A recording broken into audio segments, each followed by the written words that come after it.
Bienvenue sur cette conférence immersion, donc qui n'a jamais aussi bien porté son nom puisqu'il sera question de secours subaquatique. Nous avons la chance de compter parmi nous le commandant Joël Auclair.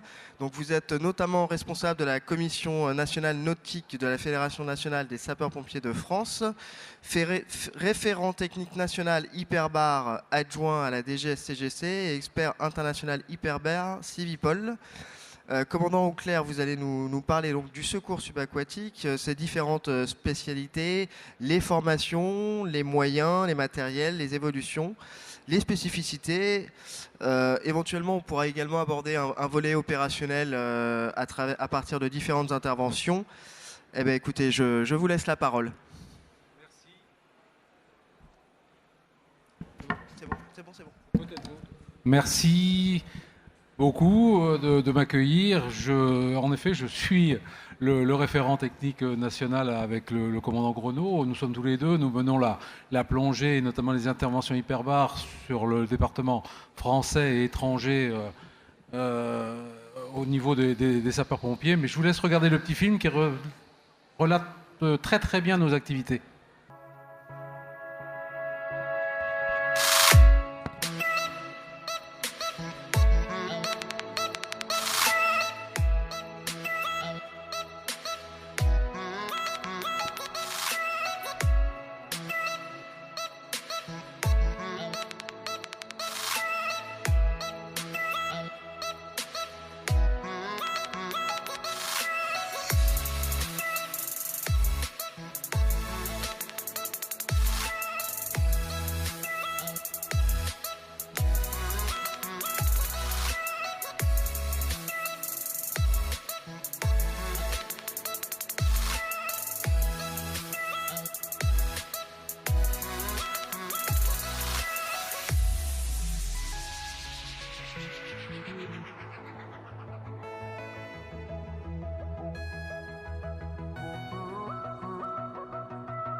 Après cette vidéo, nous allons commencer. Donc, je crois que vous vouliez aborder le volet des formations en secours subaquatique.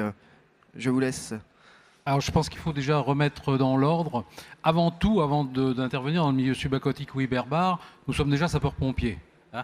Sur les 247 000 sapeurs-pompiers en France actuellement, il n'y a que 3 600 plongeurs. Et sur ces 3 600 plongeurs, il y a trois niveaux et trois catégories de plongeurs, le niveau 1, le niveau 2, le niveau 3. Donc il faut bien penser que c'est une spécialité, ce n'est pas notre métier à part entière. Mais les 3 600 plongeurs officiels, on va dire, et reconnus, en font vraiment leur spécialité à part entière et s'entraînent très très régulièrement, quoi. Après, dans le cursus de formation, je vais vous l'expliquer si vous voulez, mais le cursus de formation est relativement long et relativement lourd, et ce qui permet d'intervenir dans beaucoup de situations, y compris en extérieur, au Maroc ou sur le Costa Concordia et autres à l'époque. Est-ce que vous pouvez donc effectivement nous dire en quoi consistent ces formations? Alors, il y a trois niveaux de formation. Il faut savoir que le premier niveau se passe en général dans les départements, puisque la Direction générale de la sécurité civile et de gestion de crise donne un agrément pour former les propres agents au sein des services départementaux d'incendie et de secours, ou services métropolitains, puisqu'à Lyon c'est un service métropolitain, et les départements forment leurs propres agents.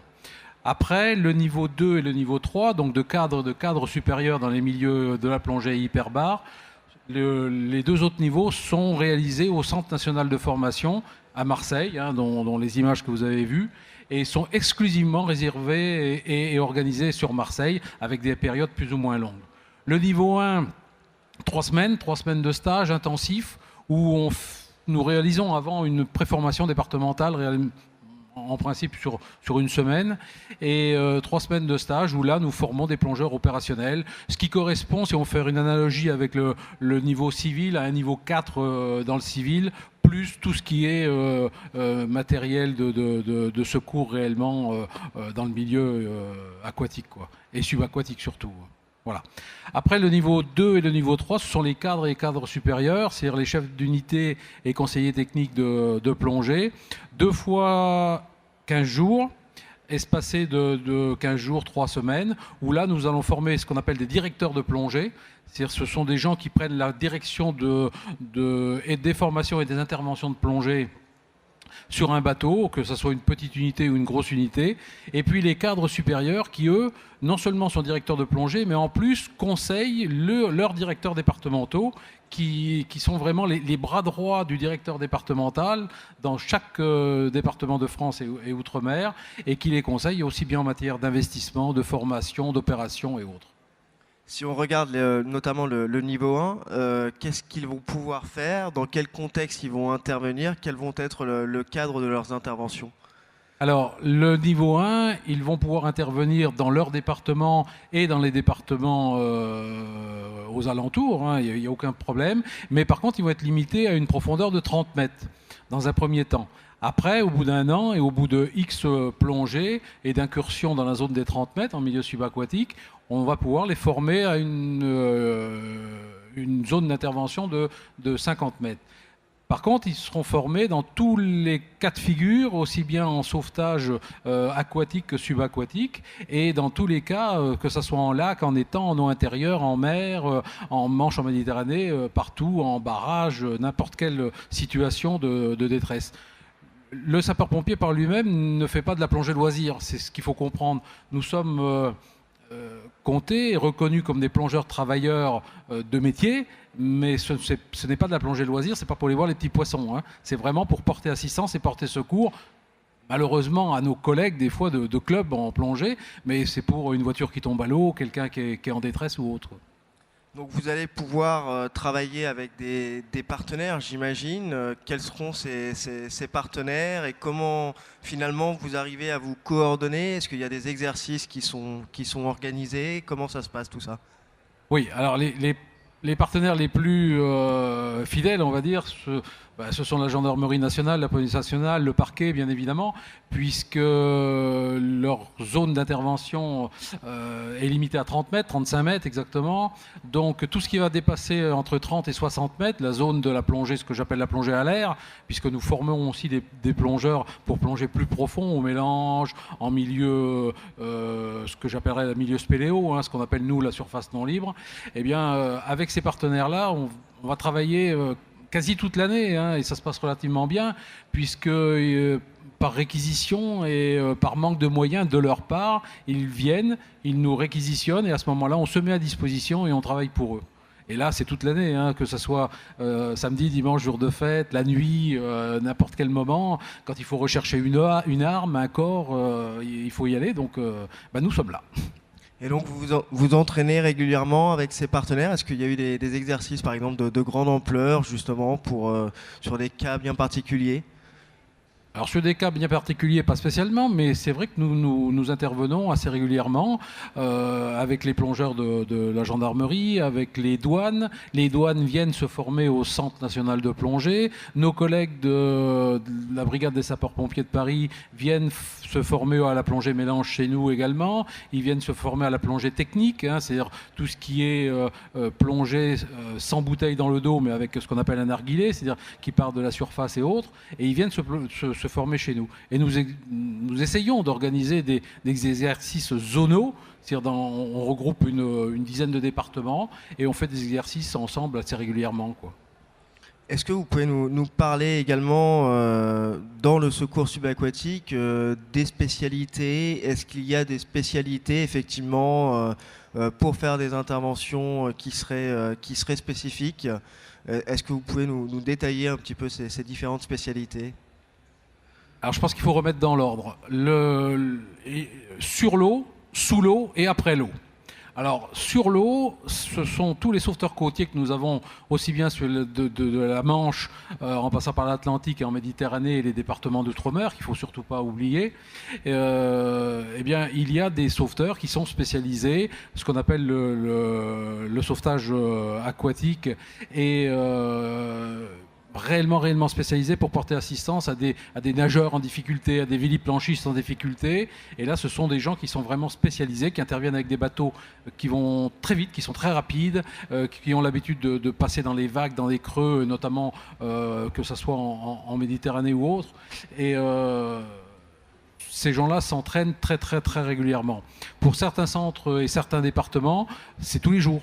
Un entraînement, c'est tous les jours. C'est pas, ça fait partie de ce qu'on appelle la manœuvre, c'est tous les jours. Chaque fois que l'individu il est de garde, qui prend sa garde en tant que sapeur-pompier, il va s'entraîner tous les jours. Donc c'est quand même un entraînement régulier. Après, si l'intervention tourne mal, on passe du niveau de la surface, on passe au niveau subaquatique. Niveau subaquatique, c'est-à-dire qu'il faut bien aller chercher le corps. On considère, et on a une réglementation qui est quand même assez stricte là-dessus, on considère que si la température de l'eau est inférieure à 10 degrés, on a une chance de survie de 2 heures. Donc on a ouvert, par l'intermédiaire des différents textes que l'on a réécrits, on a laissé entre guillemets une chance aux sauveteurs de ramener un corps en surface d'un délai de 2 heures.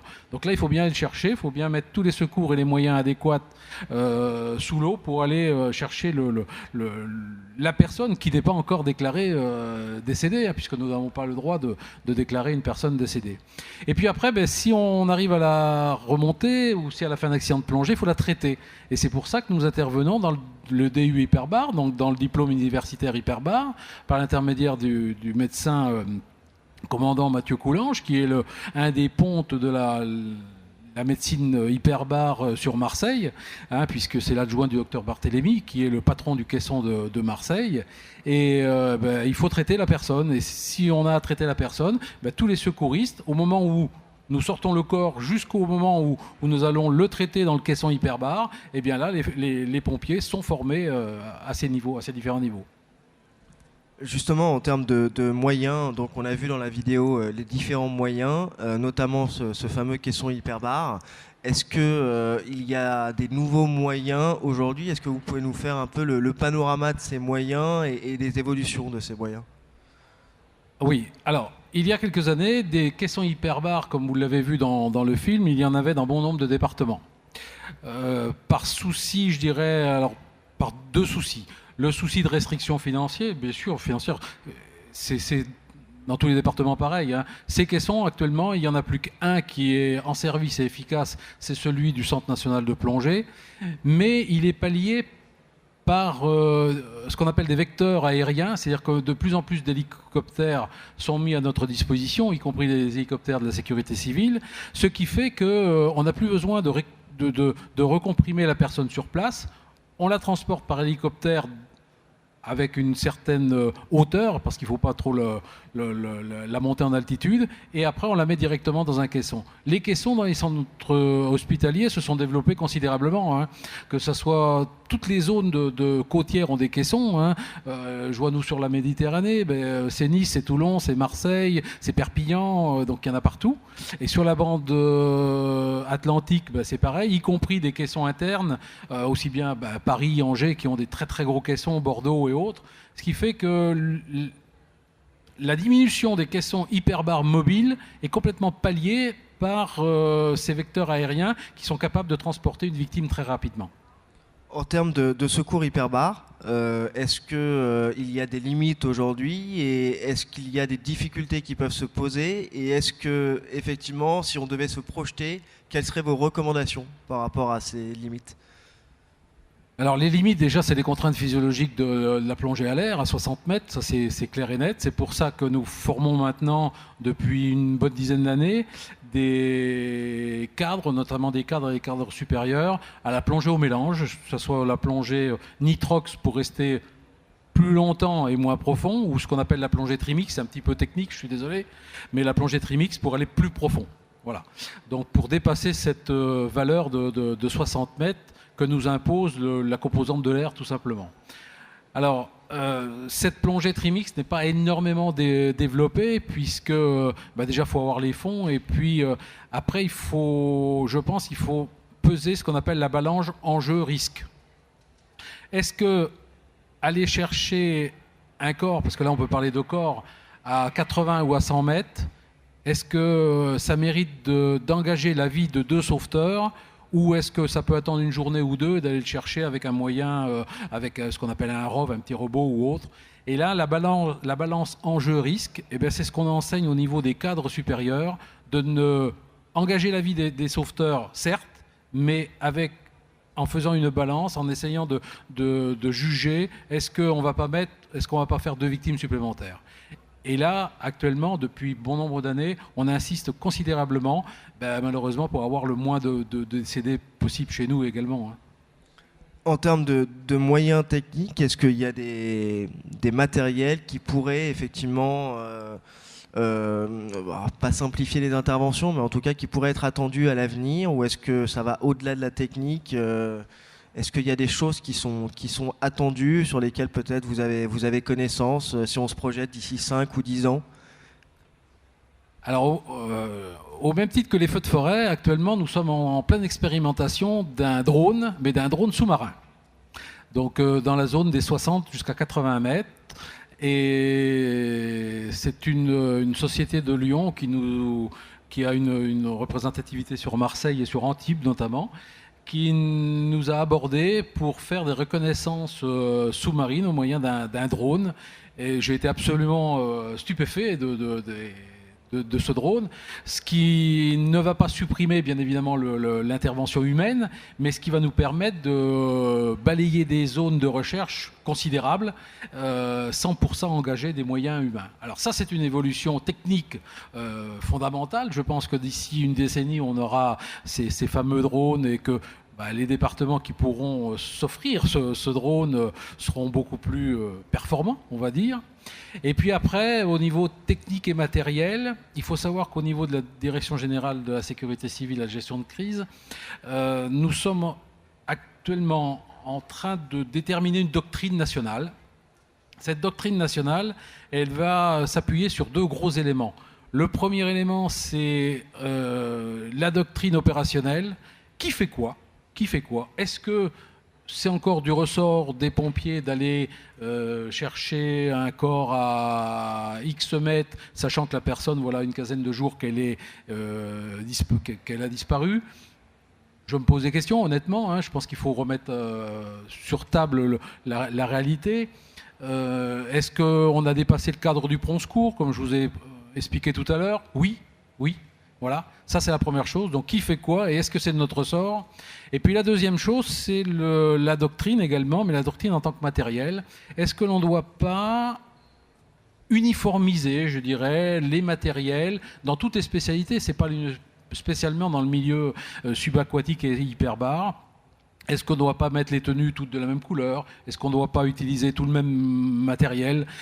Je prends un exemple très flagrant. Lorsque moi je suis intervenu sur le Costa Concordia, j'ai vu mes collègues italiens, par exemple, qui étaient tous équipés pareil. Tous la même tenue, tous les mêmes détendeurs, tous les mêmes bouteilles, tous pareil, exactement la même. C'était assez parlant. Je pense que dans la décennie aussi qui vient, cette réflexion est à prendre en compte, parce que c'est quand même plus facile d'avoir une équipe qui est uniformisée. Elle est formée pareil à l'heure actuelle, ça c'est clair. On est tous formés pareil, on évolue tous dans les mêmes conditions, on a tous les mêmes recommandations, je dirais. Mais le matériel, c'est encore laissé à la diligence des départements, voire des zones. Il faut peut-être accélérer un petit peu sur ce point, quoi. Vous pensez que est-ce que finalement cette uniformisation des matériels permettrait aussi une plus grande efficacité opérationnelle des intervenants? Ou est-ce que c'est vraiment d'autres critères qui entrent en ligne de compte? La plus grande efficacité, non, je pense pas, parce qu'actuellement les plongeurs sapeurs-pompiers sont efficaces et ils le démontrent par plusieurs. Ils l'ont démontré par plusieurs fois. Et nous, si on fait le recensement d'accidentologie, je dirais dans le milieu sapeur-pompier au niveau des plongées, toujours du bois, mais il y en a très très peu. Très peu. Donc ce qui veut dire que notre formation est reconnue, notre formation est efficace, puisque nos partenaires, que ce soit la gendarmerie, la police, les douanes, la marine et autres, viennent se former pour certaines spécialités chez nous. Donc je pense qu'on est quand même reconnu sans faire cocorico. Après, oui, je pense que l'uniformité du matériel serait bien parce qu'un plongeur qui est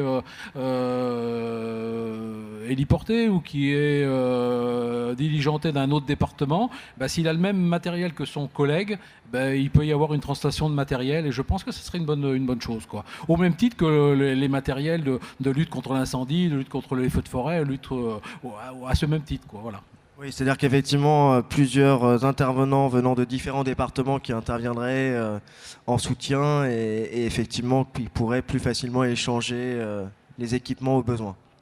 Oui, on peut échanger les équipements à chaque fois qu'il y a une grosse catastrophe, que ça soit. Et je pense que là aussi, il faut remettre les choses dans l'ordre. Le premier risque majeur en France chez les sapeurs-pompiers, c'était les feux de forêt. Les feux de forêt, c'est fini, terminé, avec les moyens de prévention et de lutte contre les feux de forêt, de prévention incendie que l'on impose au niveau des plans communaux de sauvegarde. Les feux de forêt, c'est terminé. C'est plus le premier risque en France. Le premier risque en France, c'est quoi? C'est les inondations, les crues torrentielles, tout ce que l'on a vu, et nous dans le sud on était bien placés aussi pour le voir, c'est les digues qui sautent, qui cèdent, comme en Loire-Atlantique et autres, et puis toutes les crues qu'il y a eu sur nous, sur Biot, Valoris et autres, qui ont fait multiples morts. Donc oui, je pense qu'il faut réfléchir réellement à ça, parce que ce risque-là, c'est quand même le premier risque français à l'heure actuelle, quoi. Est-ce qu'on va justement, avec la multiplication de ces catastrophes naturelles, entre guillemets, vers une multiplication des interventions? Et qui dit dans ces cas-là, est-ce qu'il y a eu une augmentation ces dernières années? Et est-ce qu'effectivement les moyens vont pouvoir suivre? Parce qu'on sait effectivement qu'on est dans un contexte où on est plutôt à la restriction budgétaire. Est-ce que vous avez constaté un contexte d'augmentation des interventions et comment vous vous positionnez effectivement par rapport à ça? Alors, au niveau des interventions du risque nautique, les interventions ont été multipliées. Je suis incapable de vous donner la multiplicité de ces interventions. C'est considérable. C'est considérable. Ce qui a fait malheureusement de nombreux morts. Les interventions, il faut vraiment les prendre en compte, ces interventions-là, parce qu'on part sur des phénomènes, je dirais, météorologiques, climatiques, qui sont de plus en plus soudains, qui sont de plus en plus épisodiques, qui arrivent de plus en plus rapidement. Et il faut que nous, on mène une réflexion justement sur l'engagement de nos personnels, sur l'aménagement de certains matériels. On l'a déjà mené, ça fait déjà 10 ans qu'on est dessus, sur l'aménagement de nos personnels, de nos matériels, et également peut-être aussi former plus de ce que j'appellerais des sauveteurs de base, c'est-à-dire la personne qui se retrouve au contact d'une personne qui a de l'eau jusqu'à la ceinture. Est-ce qu'elle est encore capable d'aller l'extirper, je dirais, de ce milieu nautique? Est-ce qu'elle est capable de faire un premier geste pour la mettre en sécurité et autres? Peut-être qu'on a encore des points à améliorer sur ce contexte-là, oui. Mais on est en pleine réflexion actuellement. Depuis 1 an et demi, au niveau de la Direction générale de la sécurité civile, on est en pleine réflexion sur... ne serait-ce que, je vous donne un exemple précis, dans une ambulance, dans ce qu'on appelle un VSAV, mettre un engin flottant, un petit engin flottant, une bouée, ce qu'on appelle une pamela. Vous savez, tout le monde connaît ce que c'est une pamela sur un bord côtier. C'est une bouée qui flotte et qui permet de s'accrocher dessus. Est-ce qu'on n'a pas l'aménagement de tous ces véhicules-là à réaliser? Pourquoi pas? Mais tout ça, ça a un coût. La sécurité n'a pas de prix, mais elle a un coût, vous le savez. On le sait bien, effectivement. Vous nous avez parlé notamment de cette doctrine nationale qui est en préparation. Est-ce qu'on peut se projeter à quel moment elle pourrait aboutir, voir le jour? Proche, très proche. Les travaux ont été interrompus pendant 6 mois. Pas par notre faute, mais il y a eu un changement de personnel au niveau de la direction générale. Les travaux reprennent là avant l'été. Je pense qu'une grosse partie, l'esquisse presque terminale sera réalisée fin 2019, donc la fin de cette année-là, avec une application en 2020. Donc c'est proche, c'est un avenir très très proche. Voilà. Effectivement, on est déjà demain, comme on dit. Ah oui, on est en plein dedans, On est demain, oui. Mais ce qui fait la force de notre métier, au niveau des sapeurs-pompiers, c'est comme je me plais à dire, il faut toujours avoir un coup d'avance. Et si on a un coup d'avance, on n'est pas pris. Et si on a un coup d'avance, on peut anticiper. Et si on peut anticiper, on peut réagir correctement. Et mettre les moyens, que ce soit en hommes, en matériel ou en personnel adéquat. Et là, si on a un coup d'avance, c'est que bénéfique pour la population. De l'anticipation, de la préparation, effectivement.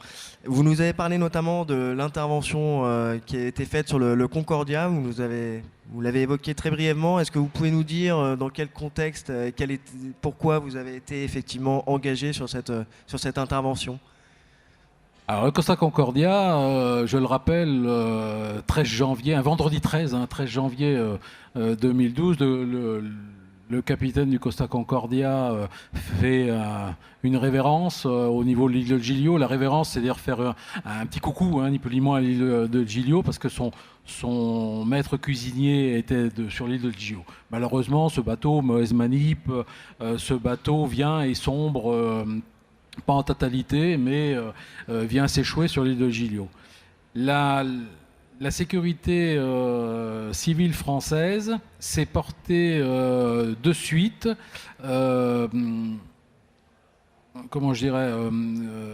garante d'informations au niveau de la population française et notamment au niveau des familles des personnes qui y avaient sur le bateau. Au bout d'une journée et demie, 2 jours, les familles françaises n'avaient pas de renseignements suffisamment précis pour savoir où il y avait leurs enfants, leurs parents ou leur famille. Par le biais du ministère des Affaires étrangères et par le biais après du ministère de l'Intérieur, il y a eu une délégation française dont j'ai fait partie. Enfin, délégation, on n'était que 2, donc on n'était pas beaucoup, pour porter assistance justement aux familles françaises qui étaient sur place.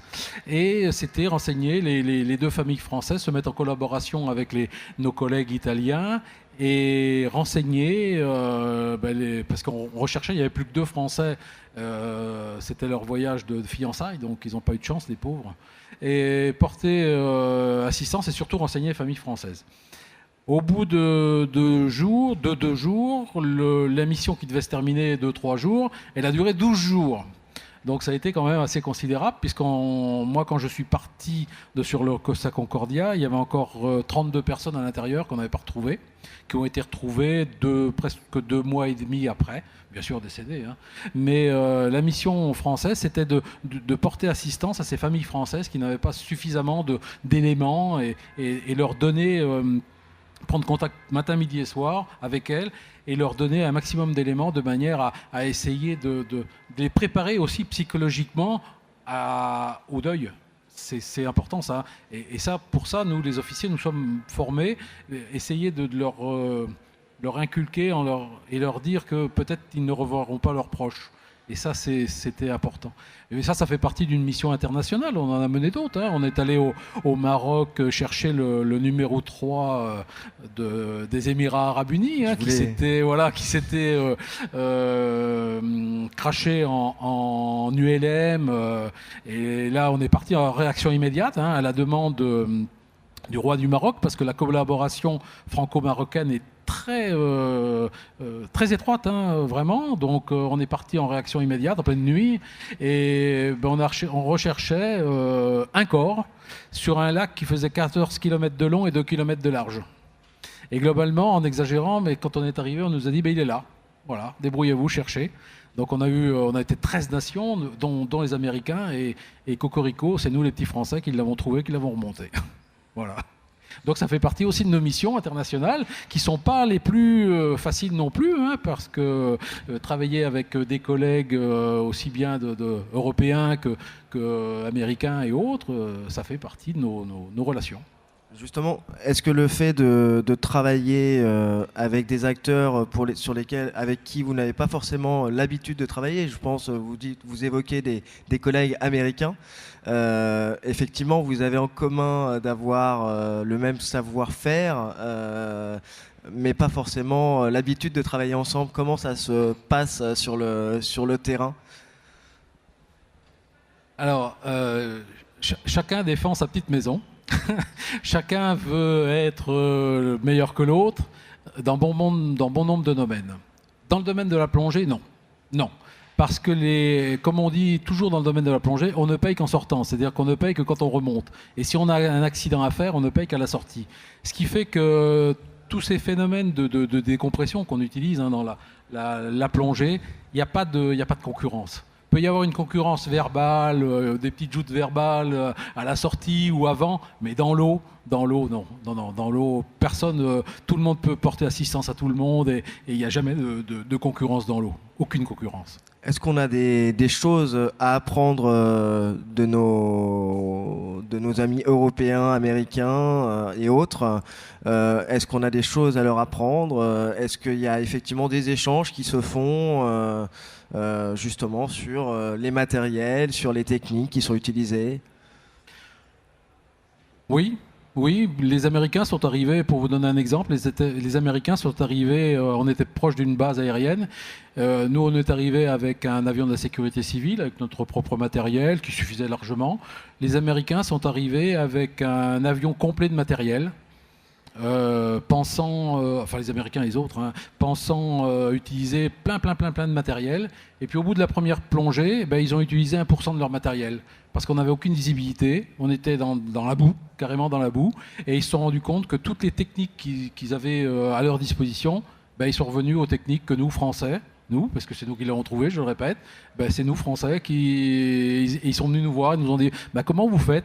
On fait à la main, c'est-à-dire qu'on recherche à la main, on ne recherche pas avec tout le matériel que vous avez, parce que le matériel, il est inexploitable, vous ne pouvez pas. Et là, ils se sont rapprochés de nous.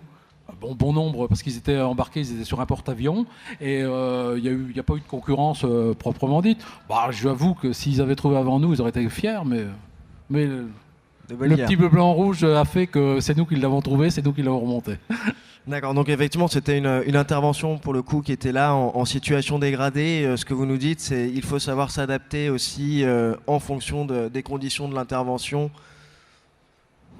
Je pense que dans le milieu de la plongée, comme dans bon nombre d'autres milieux au niveau des sapeurs-pompiers, je le répète, mais je pense qu'il ne faut pas oublier la page DH. La page DH au dictionnaire, c'est humilité. Et l'humilité chez les sapeurs-pompiers, notamment chez les plongeurs, Il faut absolument qu'elle soit là. Et cette humilité, ben, ça passe justement par la camaraderie, par l'aide, par le contrôle, puisqu'on plonge toujours à deux, le contrôle de son binôme, être toujours attentif, voir s'il n'a pas un petit problème. Et c'est comme ça que l'on limite et que l'on diminue considérablement l'accidentologie chez nous, quoi. Parce qu'on a l'habitude, parce qu'on se connaît, parce qu'on s'entraîne ensemble, parce qu'on a des heures et des heures d'entraînement ensemble, parce qu'on fait toujours les mêmes gestes. Et c'est comme ça. On devient, alors c'est un petit peu fort ce que je vais dire, mais on ne devient bon et on ne fait bien que ce que l'on fait souvent.